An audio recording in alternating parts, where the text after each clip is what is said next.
Hello everyone, welcome back to my channel. So today we are going to discuss important articles from the Hindu newspaper. So first article is related to Abraham Accords.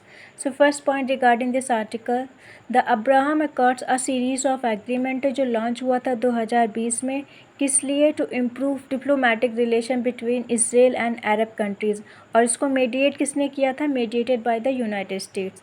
Second point जो agreement है वो announce हुआ था इन अगस्त 2020 में and formally signed हुआ था in September 2020 in Washington DC. Third point जो इसमें कंट्रीज़ इन्वॉल्व हुई थी, first Israel, United Arab Emirates and Bahrain. Four point later किसने पार्टिसिपेट किया था, Morocco and Sudan.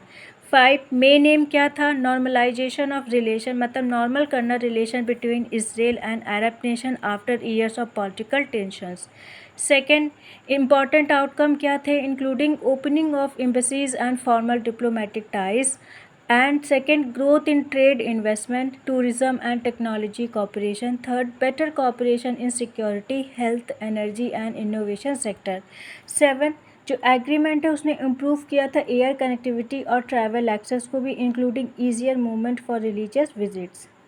Next why news, तो ये अब्राहम अकॉर्ड्स अभी न्यूज़ में क्यों आया, क्योंकि recent discussion linked the Abraham accords with efforts to reduce tension in West Asia region. तो इसको अभी इसलिए डिस्कस किया जा रहा है क्योंकि जो उसके जितने अब्राहम अकॉर्ड्स के जितने पार्टिसिपेंट हैं वो आएंगे, इस पर डिबेट करेंगे और जो वेस्ट एशिया क्राइसिस है उसको रिड्यूस करने की कोशिश की जाएगी, क्योंकि जो ग्लोबल लीडर्स हैं debate wider regional participation.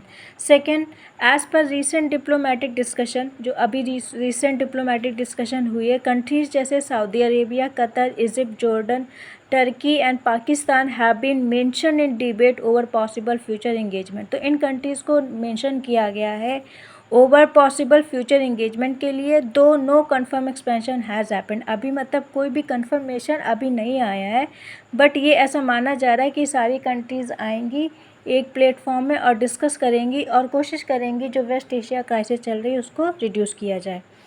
And the last UPSC angle जो इम्पॉर्टेंट है फॉर इंडिया के लिए वो West Asia policy, geopolitics, regional peace, diplomacy and international relation for GS paper 2+ international relation. And the next article is related to Bharat Audyogik Vikas Yojana, short form BHAVY. So first point regarding this article, the Department for Promotion of Industry and Internal Trade has introduced, तो इस department ने introduce किया है एक operational guidelines for the Bhavya scheme जो strengthen करेगा India's की manufacturing ecosystem को। सेकंड जो भव्य स्टैंड फॉर भारत औद्योगिक विकास योजना, ये एक सेंटर सेक्टर स्कीम है, मतलब इसका जो टोटल फंड होगा ये सेंट्रल गवर्नमेंट करेगी। ये फोकस करेगी on developing modern industrial smart cities पे with ready to use infrastructure. Third इसकी नोडल मिनिस्ट्री कौन होगी, ministry of commerce and industry implemented through department for promotion of industry and internal trade. Four implementation support क्या होगा, जो national industrial corridor development corporation and will assist, ये assist करेगा, help करेगा in project management and execution. 5 point time period कितना होगा, planned implementation for 6 year from financial year 2026 to 2027 to financial year 2031 to 32। Main objective क्या होगा, boost करेगा manufacturing growth को by reducing delays in land approval, infrastructure gaps and regulatory bottleneck. 7 plug and play model पे काम करेगा, जो industries होगी वो गेट उनको पहले से मिलेगा प्री अप्रूव लैंड और developed infrastructure, help companies start production faster, मतलब उनको इंफ्रास्ट्रक्चर बनाने की कोई ज़रूरत नहीं पड़ेगी, उनको land and develop infrastructure already मिलेगा, जिससे क्या होगा कंपनी को मदद करेगी through start production faster. 8 industrial ecosystem, focus होगा on transport, logistics, worker housing, testing facilities and internal connectivity for industries. 9 financial assistance क्या होगा, जो सेंट्रल है वो प्रोवाइड करेगी, सपोर्ट करेगी इंडस्ट्रियल प्रोजेक्ट को through funding for core and supporting infrastructure development. 10 point selection process कैसे होगा, states and UTs will compete, मतलब एक दूसरे से कम्पीट करेंगी through a challenge based model जो इनकरेज करेगा investment ready and reform oriented proposal. 11 why important, क्योंकि सपोर्ट्स मेक इन इंडिया इसके थ्रू क्या हम लोग जो इंडियन गवर्नमेंट है वो क्या कर रही है, वो सपोर्ट कर रही है मेक इन इंडिया इनिशिएटिव को, Atmanirbhar Bharat, job creation, exports and manufacturing led economic growth.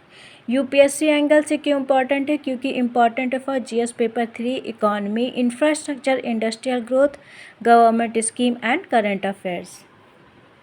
And the next article is related to Padma Awards. So first point regarding this article, Padma Awards are among India's highest civilian honor. तो ये India का highest civilian honours होता है जो given किनको दिया जाता है, जिनका वर्क रिकॉग्नाइज किया जाता है इन एक्सेप्शनल कंट्रीब्यूशन, कहाँ पे, in different field such as art, literature, science, sport, public services, medicine and social work. Second, ये जो अवार्ड होते हैं इनको अनाउंस किया जाता है every year on Republic day, और इसको कौन रिप्रेजेंट करता है, presented by the president of India at Rashtrapati Bhavan. Third, जो पद्मा अवार्ड्स हैं उनको डिवाइड किया गया है into 3 categories. First, Padma Vibhushan, ये किसके लिए दिया जाता है, for exceptional and distinguish services.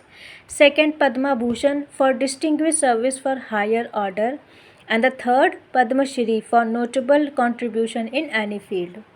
4 point, जो गवर्नमेंट ऑफ इंडिया इसको इंट्रोड्यूस किया था पद्मा अवार्ड्स को इन 1954, उसके साथ में भारत रत्न भी इंट्रोड्यूस हुआ था इन 1954 में अर्लियर। लेकिन इसके पहले क्या होता था, जो अवार्ड्स हैं उनको फॉलो किया जाता है ना डिफरेंट ईयर सिस्टम में, लेकिन अब क्या हुआ, उसके बाद में इनको सिंप्लीफाइड कर दिया गया इनटू प्रेजेंट 3 कैटेगरी फॉर्मेट में। And the next 2026 update, why news. तो पद्मश्री अवार्ड्स या पद्मा अवार्ड्स न्यूज़ में क्यों आया अभी समय, क्योंकि जो प्रेसिडेंट द्रौपदी मुर्मू हैं उन्होंने प्रेजेंट किया है Padma awards eight Rashtrapati Bhavan. Total 131 awards approve हुए हैं इस साल के लिए, including Padma Vibhushan, Padma Bhushan and Padma Shri categories. 7, who can be nominated, किसको किसको नॉमिनेट किया जा सकता है फॉर पद्मा अवार्ड्स के लिए, एनी सिटीजन, कोई भी citizen can commend a deserving person, self nomination भी अलाउड है, making the process more open and participatory. 8, selection process कैसे होता है, application are reviewed by the Padma award committee, जो एप्लीकेशन है वो रिव्यू किए जाते हैं by the Padma award committee के through.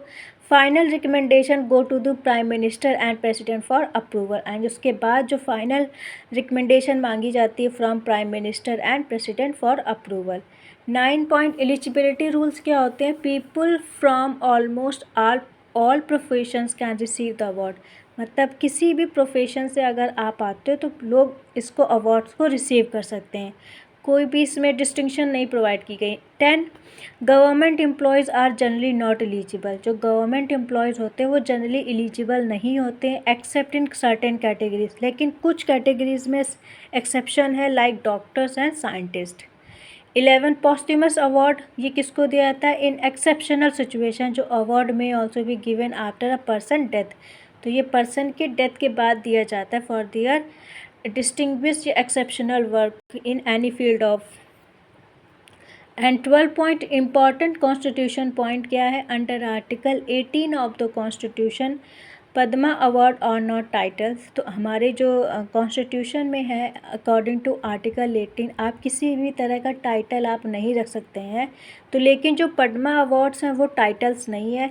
So awardees can not use them as a prefix और सफिक्स बिफोर दियर नेम, तो आप इनको अपने नाम के पहले ये नहीं लिख सकते पद्मा अवार्डी ये नेम XYZ है, तो आप ये नहीं कर सकते। एंड यूपीएससी एंगल के अकॉर्डिंग क्या क्यों इम्पॉर्टेंट है, इम्पॉर्टेंट है for polity article 18, awards and honours, governance and current affairs.